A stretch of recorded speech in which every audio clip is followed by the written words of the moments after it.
所有舒服的关系都源于没有期待。最近我又重温了一遍《天道》，再次为高人丁元英的处世哲学叹服。他看似与谁都能相处，实则与谁都保持距离。他能和韩楚风谈商道，和芮小丹论生死，甚至和市井小贩聊得投机，却从不被任何关系绑架。这种游刃有余的背后，是一种深刻的清醒。他早看透了人际交往的本质，不依附，不期待，才能不失望。生活中很多关系变得紧张，恰恰是因为期待过多。我们期待伴侣必须符合心中的完美形象，期待朋友时刻能满足自己的需求，一旦落空，便满心失落，关系也随之出现裂痕。没有期待，便没有失望，没有执着，反而更易靠近。不带着期待走向任何一段关系，是所有关系最舒服的样子。天道里，芮小丹对丁元英没有世俗意义上的诸多期待，他不期待丁元英为他改变生活方式，不期待他一定要给予自己怎样的物质保障。看到丁元英生活落魄，他也没有丝毫嫌弃，他欣赏丁元英的才华思想，理解他的选择，尊重他的精神世界。丁元英对芮小丹亦是如此，在内心深处，他并不希望芮小丹从事刑警这份危险职业，但他也没有要求芮小丹为了他放弃这份工作。相反，他尊重芮小丹的每一个决定，欣赏他的勇敢、独立与纯粹。在他们相处的日常里，没有改变对方的执念，两人彼此接纳对方的本真状态。芮小丹说：“你活你的，我活我的，没有什么互相依赖。”丁元英回应：“这就是你对我的尊重。”这种不期待对方为自己而改变的态度，让他们的关系纯粹而自由。作家张小娴说：“如果相处的起点不是成就，而是改变，那么这段关系只会让双方受伤。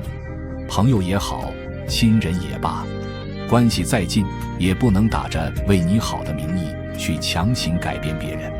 当你想要对方按照你的想法行事，其实早已把他推到了你的对立面。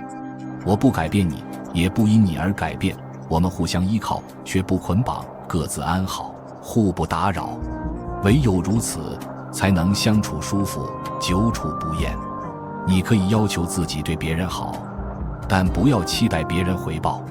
人心是世间最难交易的东西，真正让你受伤的，不是别人的绝情，而是你不切实际的期待。韩楚风竞选正天集团总裁的关键时期，小舅子跟人打架，妻子陈如为避免给丈夫招惹麻烦，瞒着韩楚风向丁元英求助。丁元英二话不说，将自己仅有的17万拿出15万给陈如，哪怕自己之后要靠豆浆、油条、泡面度日，甚至变卖唱片，也从未向韩楚风提及此事。他的付出纯粹而不求回报，没有期待韩楚风日后知晓此事后如何感恩戴德。丁元英把韩楚风视为最好的朋友，韩楚风也把丁元英当成自己人。丁元英想用劫富济贫的方式帮助王庙村的村民摆脱贫穷，他想对乐圣来下手，可他内心感到不安，过不了自己这一关，于是他想到五台山拜见高僧，寻求内心的安宁。韩楚风得知后，推掉公司所有事务，全程陪同，还贴心准备了20万以备不时之需。事后，韩楚风也没有向丁元英提任何要求，他们二人没有频繁的联系与刻意的热络，却成了一生的挚友。对他人期望不要过高，特别是帮助别人后不要期望回报，就当什么也没有发生。因为对别人好是你的课题，是你可以控制的事情，而别人对不对自己好，则是别人的课题，是你无法控制的事情。不期待，就不怕期待落空，也就不怕受伤。丁元英在同学詹妮的帮助下成立了私募基金，短短11个月，通过运作这笔资金，他们从国内股市卷走了近2个亿。就在私募基金高歌猛进的时候，丁元英突然对所有资金委托方宣布立即终止基金运作，这出乎很多人的意料。詹妮不理解，明明可以靠着私募基金赚得盆满钵满，为什么丁元英要突然停手？丁元英并没有强迫詹妮理解自己，最终还是叫停了基金。两人的关系并没有因此降到冰点。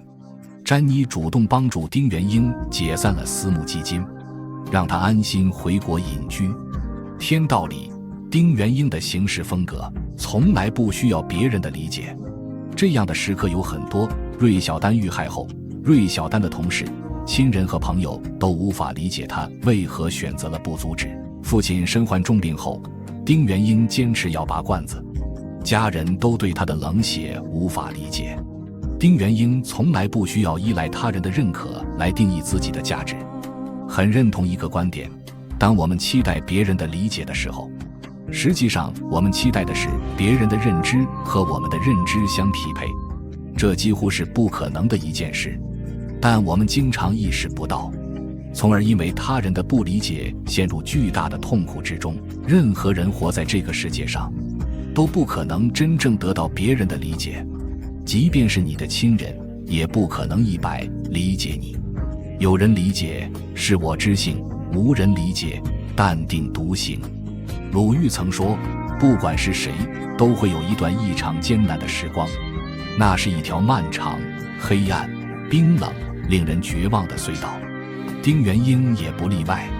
他隐居古城时，生活捉襟见肘，夏天没有钱装空调，大汗淋漓地在屋里熬过了一整个夏天。过年期间，他都没有余钱去吃点好的，靠最便宜的方便面度日。到后面，他一度连吃饭的钱都没有了，不得已便买心爱的唱片来换取1日3餐。芮小丹的突然离世更是直接将他打入了人生谷底。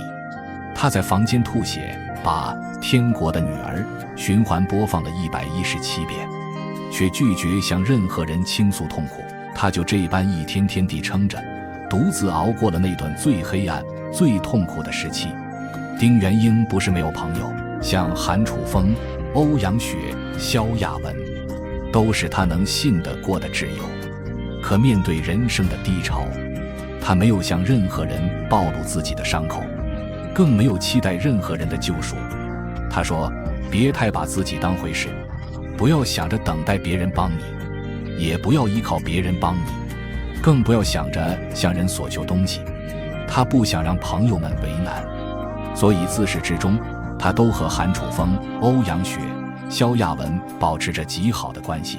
人在低谷，不要将自己翻身的希望或者走出困境的期望放在别人身上，将希望寄托于他人，只会加速精神的溃败，换来痛苦的经历。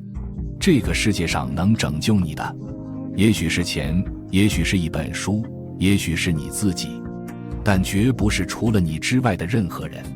低谷的时候，自我复活，自我解救。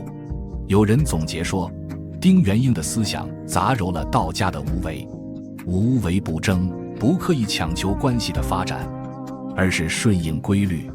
对任何关系抱有过高的期待，本质上就是违背了人际交往的基本规律。保护自己最佳的方式，就是从不高估自己在别人心中的分量。不盼望，不指望，也就不会有失望。